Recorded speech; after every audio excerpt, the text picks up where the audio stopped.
مفتی اجمل بھٹی صاحب، شیخ پوچھا گیا ہے جی ایک شخص میں باپ بننے کی صلاحیت نہیں، اس نے 3 شادیاں پہلے کی ہیں، اب اس نے ایک طلاق یافتہ جس کا ایک بیٹا ہے اس کو پیغام نکاح بھیجا ہے، تو کیا ایسا کرنا جائز ہے؟ ظلم ہے، جائز تو بات دور کی رہ گئی، ظلم ہے۔ اچھا، اس بیٹی، اس بہن، اس کا کیا قصور ہے جس کے ساتھ اس نے 3 نکاح کیے؟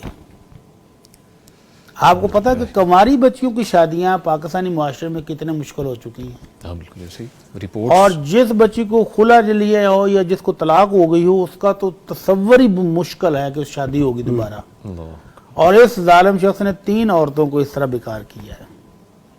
اللہ رب العزت نے شادیوں کا حکم دیا ہے، فَانْكِحُوا مَا طَابَ لَكُم مِّنَ النِّسَاءِ مَثْنَىٰ وَثُلَاثَ وَرُبَاعَ، کہ 2، 3، 4 شادیاں تم کر لو اپنی پسندیدہ عورتوں سے، لیکن کب؟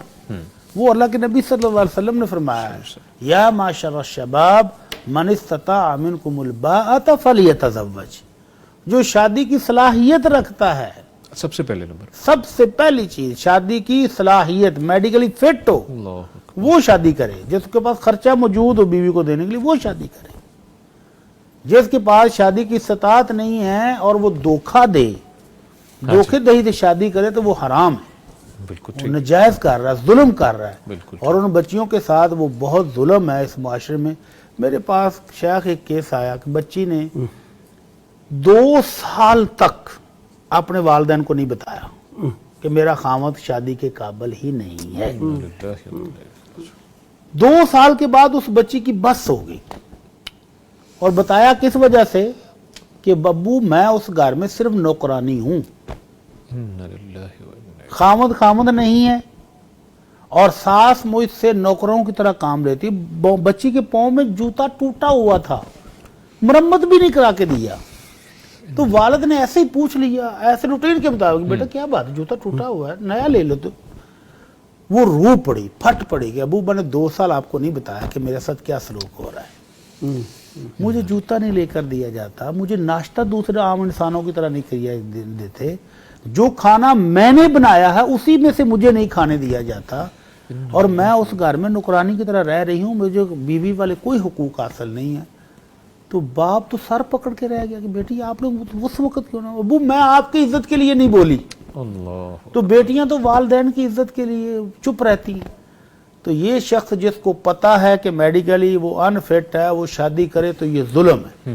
شیخ میں ایک ڈاکٹر صاحب کے پاس بیٹھا تھا، کافی عرصے پہلے کی بات ہے۔ اچھا جی، ایک نوجوان بڑا سوٹڈ بوٹڈ آیا اور اس نے اپنی رپورٹ ڈاکٹر کو چیک کرائی، تو ڈاکٹر کہتا میں نے آپ کو پہلے بھی بتایا تھا کہ تو میڈیکلی انفٹ ہے، کسی اچھے طبیب حکیم کے پاس جا، کوئی نسخہ کشتہ لے، تو شادی کے قابل نہیں ہے، لیکن تم نے اور تمہاری والدہ نے ضد کر کے شادی کی، اور 2 سال ہو گئے بچی کو تم دوائیاں کھلا رہے ہو کہ بچہ نہیں ہو رہا، اللہ، اور تمہاری رپورٹ اب بھی آئی ہے کہ تم 0۔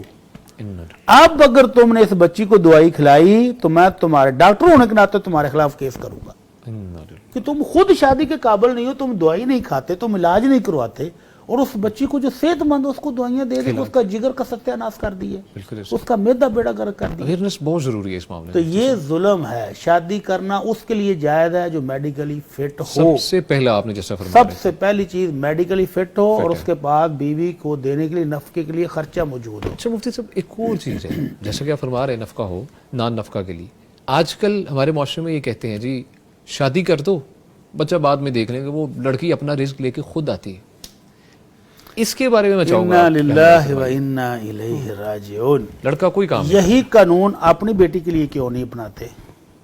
اپنی بیٹی کی شادی کسی ایسے لڑکے کے ساتھ کیوں نہیں کرتے جو کہ بالکل کوئی نہیں کماتا، ہاں بالکل، جو گھر میں بیٹھا ہو ویلڑ؟